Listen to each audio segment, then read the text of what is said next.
Chapter 4 Cry, Cry Again. Alexander wasn't sure he'd ever get used to have class in a monument, an underground room where the hospital would stick dead people.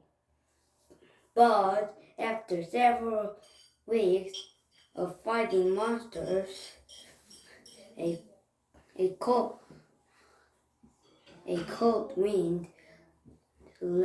windless room was no big deal. Alexander swung open the heavy door. At least Mr. Pumpkin liked to joke around, he says to Rip and Nicky. Imagine how gloomy your class would.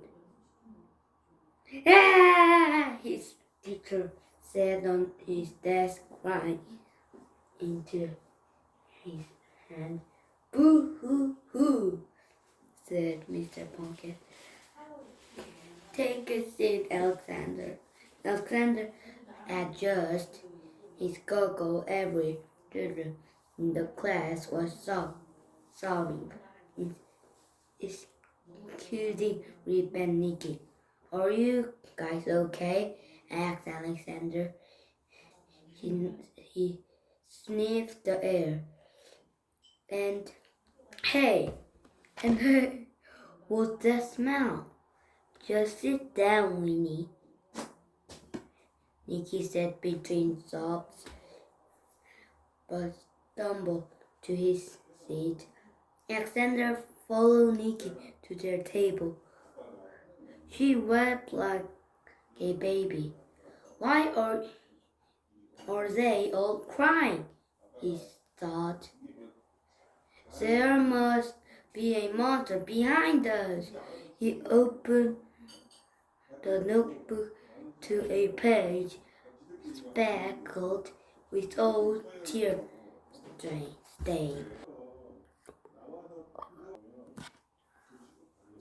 Blubber ducky, rub-a-dub, run for your life.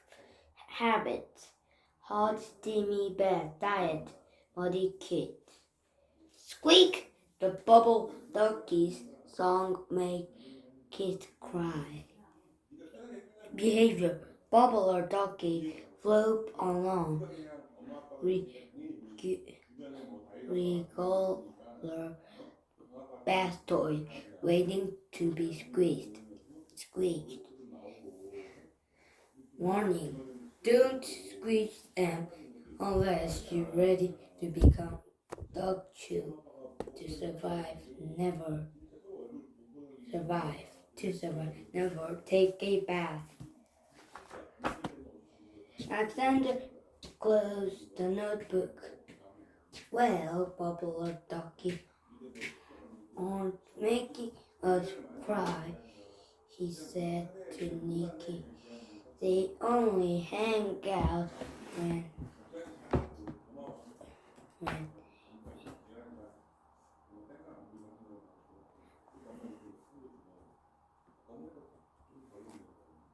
Wait, I forgot. Or make us cry, he said to Nicky. Then only hang out in hot bath to cold in here that even my ski goggles are fogging. Alexander gasped. My goggles! He put them out. He put them up. Instead, his eyes began to stink. Tears rolled down his cheek. He zapped the goggle to back into place. Honk! Mr. Pumpkin blew his nose.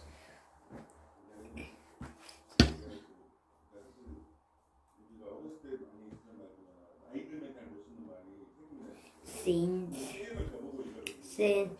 you will be served the grown-ups at the chili super this Friday. We will spend the rest of the week studying table manners. You'll all learn how to be polite little waiters. The class cried even louder. That sharp smell, thought Alexander, rubbing his nose. It's so familiar. Nicky! I know that smell, he whispered. It's onion. Just dessert. Yeet! Chapter 5. Just dessert. Yes! Long time! Alexander called back to Reuben. Nicky dashed out of the elevator and into the freezing cafeteria.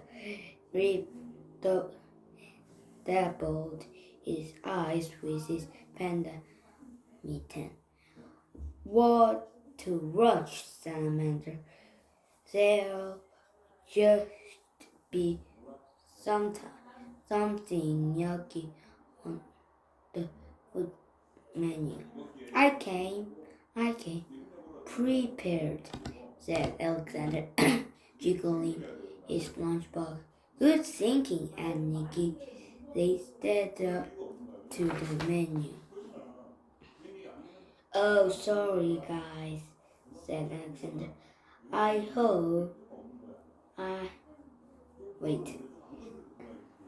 hope you can choke down your refried beans while I'm eating a delicious homemade lunch. The kitchen door swung open. A tall chef with short legs came out, carrying a wet sponge. Who's that? Said Alexander. He's not one of the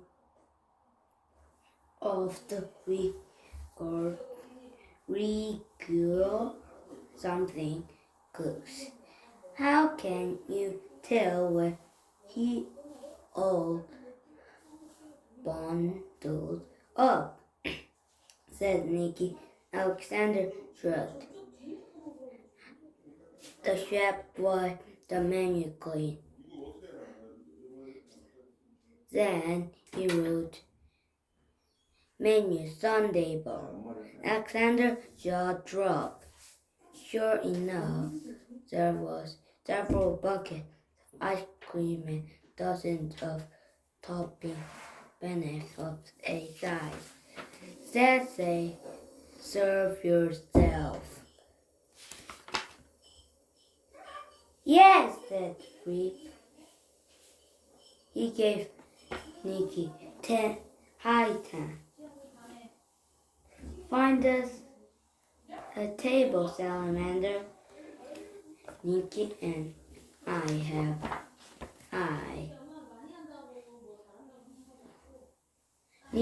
I have the lunch to scoop. Alexander smiled, shuffled over the table and flipped open his notebook.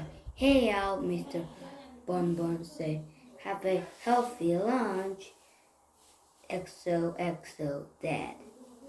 Begin. The note was peanut butter, carrot, and celery sandwich. It looked like a bunny. Alexander chomped a carrot. Then he served, but because of the cold, the tall chef was glaring at him. Alexander saw the chef ducked behind the counter as A lunch lady stepped into view. He read the new menu, shrugging, and refilled the chocolate sprinkle. Boom!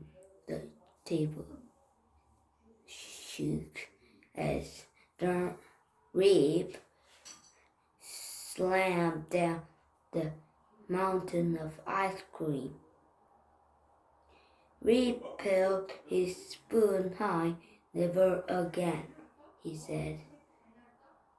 Will lunch be this good? Then he dug in. Nikki sat down with a sundae on her own. Why, something not right, said Alexander. I mean, a super hot school, said only smell, a new chef, and now ice cream for lunch. You're just mad you brought the lunchbox. On the one day they serve ice cream, said Nicky. Grum, grum. He served down his sundae, smashing strawberry sauce everywhere. Nice table manner, you monster, said Rip. Rip wasn't joking. Nicky actually was a monster called Vampire. Vampire have fangs. They can see in the dark. They eat anything red and juicy. They sunburn easily. Alexander and Rip had been surprised to learn that Nicky was a monster. But really, Nicky was more or less regular girl. She has Alexandra a big creepy grin. How are you, veggies? She says. Fine, said Alexander. He snapped the celery into half. Crunch! Chapter 6. A Real Picky. The next day, Thurmond Elementary was even colder. Good morning, Salamander, said Nicky. Rip bolted up near the classroom door. Hey, said Alexander.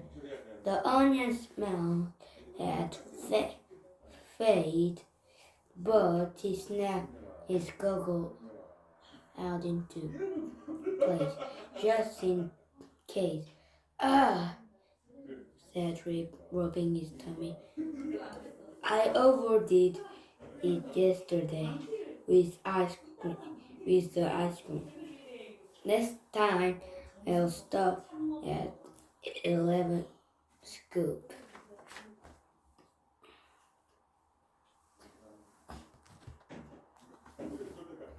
Hopefully, today lunch will be back at normal, said Alexander. Mr. Pumpkin bounced into the room. Take your seats, he says. Today lesson 4. If you're going to be a good waiter tomorrow, you need to know your silverware. Sheesh, Alexander whispered. Nicky to Nicky, I'm not looking forward to serve a grown-up at the chili soup. Mr. Pumpkin stared a chart to the wall. Now, which fork is best for sparing a pickle? He asked. Alexander started to stare up the chart. He feels like a people sitting was crisp, cold metal room. He thought, that's it, that's it! The whole school had been turned into one big refrigerator.